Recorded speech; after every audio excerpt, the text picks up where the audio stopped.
Hey guys, thank you so much again for tuning in and joining me again on my YouTube channel. My name is Tando and welcome back to Dollface at Home on my YouTube platform.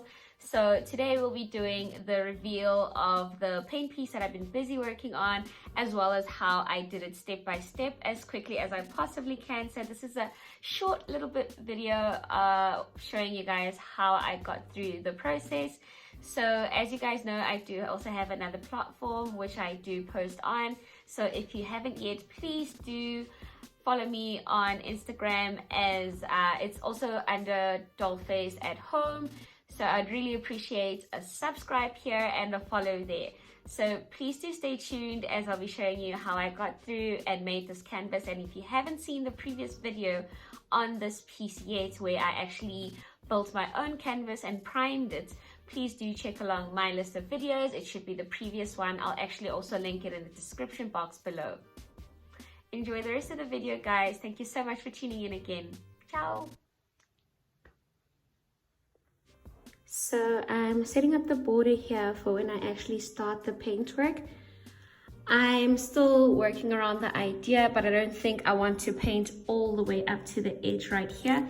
So I've given it at least a 15, I think it's a 12 to 15 centimeter clearance from each side. I'm going to do the same for the adjacent sides, as well as all over the art piece itself. So the paint or the painting will just be here or centrally.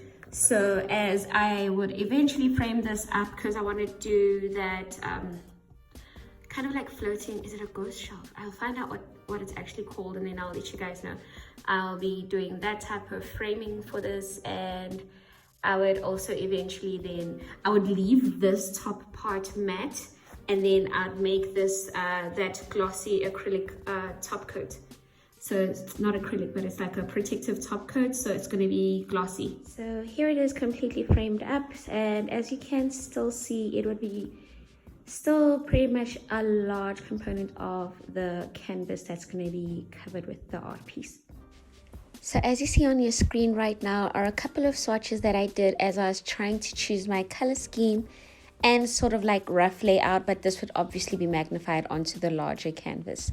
After picking my color scheme and my layout, I started out with the base of the canvas itself. I was really nervous to do this, but this would be only peeking through in some stages, as you will see eventually towards when the canvas itself was then a completed piece.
During the base of this canvas making, this is actually where I laid most of my color as like pure streaks of their own, and before layering it with my then later streaks or larger squeegee lines that I will be making as part of this canvas piece, where I just dotted or added a little bit of the color as part of the larger streak.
The canvas took me a few days to make, so including the first day was just for priming after I had put it together. Then afterwards, I had actually started the first bit of streaking, which I did where I had like the smaller lines of the paintbrushes used to make the initial streaks, which were just black, and some of the color swatches that I was doing, which included brown, like a burnt brown, a royal blue, a yellow, a red, and a green. After which, when I started doing the streaks or the swatches with the squeegee as well as the dustpan, I used more of the black, or larger parts of it were covered in black, as well as some white and a little bit more color, which I felt that I had used in shorter amounts in the beginning of the process.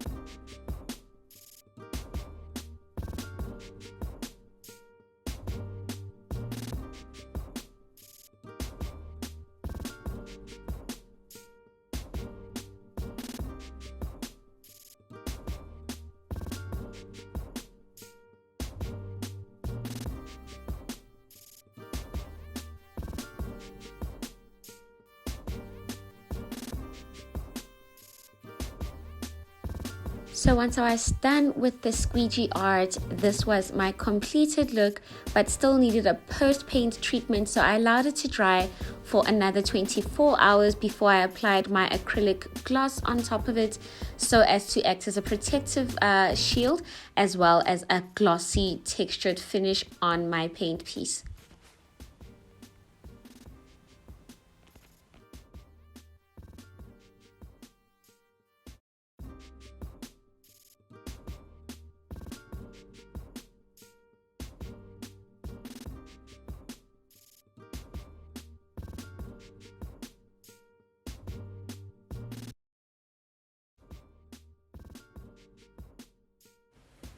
So as I had said when I started up this piece, the inspo for this was for a more abstract feel, and I wanted to add some color into my place, but not like go crazy or have like one big wall of color. So this for me is like a comfortable medium. So I have a little bit of color and I can play around with the accents as much as I can and feel to have in my space, but as well as with an overlying larger theme with the neutral tones and blacks, whites, and browns that you see in there, which are the base of my color scheme.